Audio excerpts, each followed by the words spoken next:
Bonjour, dans cette vidéo, je vais vous donner 8 clés pour mieux gérer votre chien s'il a une tendance à être excité. Je m'appelle Frédéric, je suis éducateur canin et comportementaliste et j'aide les propriétaires de chiens à avoir un chien agréable à vivre au quotidien.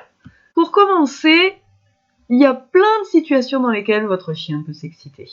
Ça peut être à l'arrivée des gens, ça peut être quand vos enfants jouent, quand ils jouent avec d'autres chiens, dans certains lieux, dans certaines situations, la sortie d'eau. Très souvent, les chiens qui se baignent et qui sortent de l'eau ont une tendance comme ça à avoir un petit pic d'excitation. Ça peut être avant de sortir parce que ça y est, c'est l'heure de la balade, donc ils s'excitent. Au moment de la gamelle aussi, très souvent. Lors des sessions d'éducation, si vous avez mal travaillé, j'allais dire, votre façon de bosser avec votre chien, alors il est possible que dès qu'il voit que vous préparez les friandises ou le clicker, si vous bossez au clicker, ben ça y est, vous avez un chien, il est déjà au taquet, il est tout excité. Puis après, ça dépend aussi de son tempérament. Moi, je sais que c'est le cas d'un de mes chiens, Fitch. Quand on bosse, il a très vite cette tendance à s'exciter.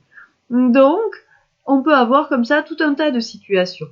Et très souvent, on est tenté de travailler notre chien dans la situation qui pose problème. Je sais que mon chien est excité au moment de la sortie, donc je vais essayer de travailler dans cette situation au moment où on s'apprête à sortir.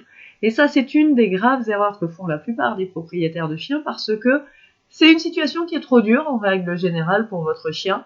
C'est le moment où il est le plus excité et c'est là que vous voulez le calmer. Ça va pas marcher, parce que ce sera trop dur pour lui. Donc, ce que vous allez devoir faire dans un premier temps, c'est déjà supprimer tout ce qui accentue le problème. Tout ce qui génère de l'excitation chez votre chien. La deuxième chose, c'est avoir une stratégie, mettre en place une stratégie pour avoir un chien plus calme. Ce qui veut dire qu'on va voir 2 points, en fait, les choses à éviter et les choses à faire. Parmi les choses que vous allez devoir éviter, c'est ne lui proposer que des jeux excitants. Si vous lui proposez que des lancers de balles, des lancers de bâtons, de jouer avec d'autres chiens qui sont eux aussi très excités, alors vous renforcez son excitation et vous allez avoir un chien de plus en plus excité. Donc, on ne lui propose pas que ça. J'ai rien contre les jeux de lancer. Il m'arrive de les supprimer chez certains clients parce que chez leur chien, ça génère quelque chose qui est hors de contrôle. Donc, de la même manière qu'un enfant qui serait complètement accro aux jeux vidéo, il va peut-être falloir le sevrer un petit peu. Mais pour beaucoup de chiens, les jeux de balles sont super. C'est un bon moyen aussi d'apprendre au chien à mieux gérer sa onde d'excitation, sa frustration, etc. Donc, on ne supprime pas forcément les jeux de balles, mais il ne faut pas faire que ça. Voilà. Si vous le laissez monter en excitation, tout le temps ou trop régulièrement, parce que vous le mettez en contact avec des chiens excités, parce que vous savez qu'il est excité au moment de sortir et que tous les jours, à toutes les sorties, vous ne mettez rien en place, il s'excite, il finit par contextualiser, par savoir, ok, là, elle se prépare à sortir et ça y est, boum, il est déjà excité dans l'anticipation. Et plus un chien s'excite, et plus il va avoir tendance à s'exciter. Ensuite, une autre chose qu'il faut éviter si vous avez un chien excité, c'est créer de la frustration. Mettre votre chien en frustration. Parce que la frustration va générer derrière une émotion très désagréable qui risque de le faire basculer dans une excitation qu'il va avoir besoin de décharger. La frustration génère très souvent de l'excitation chez nos chiens. Donc on ne frustre pas le chien sous prétexte qu'il a besoin d'apprendre à gérer ses émotions. Ça, c'est une énorme erreur. Ensuite, il y a une autre erreur classique, c'est de se dire j'ai un chien excité, donc il faut que je le dépense, il faut que je le fasse courir, je vais faire du VTT avec lui, je vais lui proposer plein d'activités qui vont le fatiguer. Votre chien va gagner en endurance et vous ne réussirez pas à le fatiguer. La dernière chose, c'est renforcer l'excitation. Souvent, ce qui se passe, c'est que quand notre chien est excité, on se dit « Ah oui, ça fait longtemps que je me suis pas occupée de lui, il s'ennuie, il faut que je m'occupe de lui ». Et du coup, on lui procure de l'activité. Et parfois de l'activité excitante en plus. Donc, on renforce son excitation. Finalement, à chaque fois qu'il est excité, on s'occupe de lui. Oh, cool, il va continuer. Forcément. Donc, on évite de renforcer l'excitation. Maintenant, voyons les choses à faire pour avoir un chien plus calme qui va beaucoup moins s'exciter. La première chose, c'est classer les situations. Classer les situations, c'est ce que j'ai dit au tout début. Vous avez plusieurs situations dans lesquelles les chiens s'excitent. Peut-être sur la première sortie, votre chien il est super excité parce que c'est le matin, il vous a pas vu de la nuit, il a rien fait de spécial, du coup il est surex. Donc c'est pas le bon moment pour travailler avec lui. Mais sur la sortie, en ce moment il fait très chaud chez moi, la sortie à 4h de l'après-midi, le chien il est tranquille quoi, c'est peut-être l'heure de la sieste ou quoi, en tout cas il est plus calme. Il est un peu excité parce qu'il est toujours content de sortir, mais il est peut-être plus calme. Et puis peut-être que la sortie c'est pas le bon moment pour travailler parce que la sortie ça génère trop d'excitation pour votre chien. Peut-être que un meilleur moment pour travailler c'est l'arrivée des gens. C'est vos enfants qui jouent, qui génèrent une petite excitation mais pas énorme. Tout dépend des chiens. Donc à vous de classer de la situation la plus difficile à la situation la plus facile. Et évidemment on commence par la situation la plus facile. On va pas commencer par le plus dur. La deuxième chose à faire, c'est créer des situations pour apprendre au chien. Si je veux lui apprendre à gérer son excitation au moment de la venue des gens, je suis peut-être pas obligée d'attendre que je sois moi pas du tout prête parce que j'ai envie de recevoir mes amis, j'ai envie de passer du temps avec eux, et du coup j'ai pas envie de bosser mon chien. Et puis mes amis sont peut-être bien habillés, donc si mon chien est excité, leur saute dessus, ça va pas le faire. Donc je vais demander à quelqu'un de passer, je vais lui demander de venir une première fois, puis de ressortir, et puis de revenir, et puis de ressortir, et puis de revenir, pour pouvoir travailler plusieurs fois d'affilée. Pour avoir un chien qui petit à petit sera plus calme, du coup sera plus facile pour moi à travailler. Donc je crée une situation dans laquelle moi je suis disponible pour bosser.